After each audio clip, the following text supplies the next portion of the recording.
Hello everyone!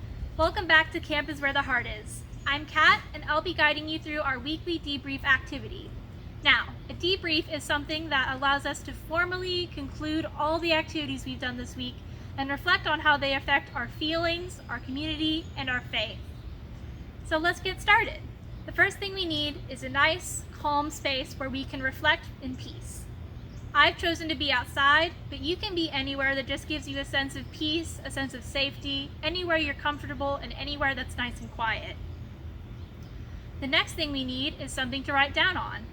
I've chosen to use a handmade journal like the one we made in our gratitude prompt video.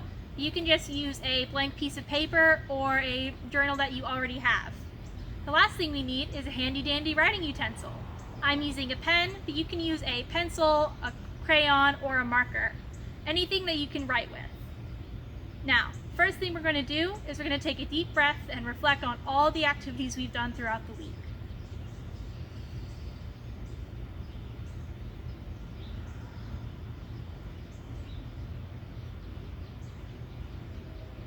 Now that we've thought about all our activities, we're going to move on to the prompt.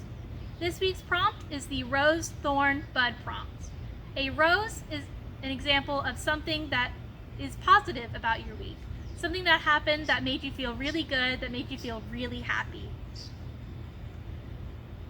A thorn is something negative that happened to you this week. Something that made you feel sad or angry or another sort of negative emotion.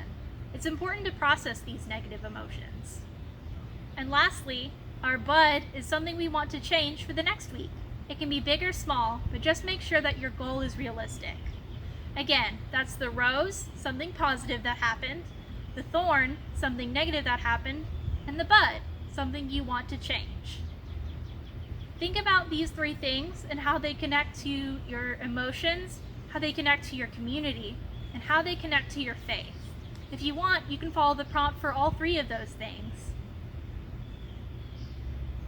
That should be all. Thank you for joining me. I hope you have a wonderful weekend. Can't wait to see you next week.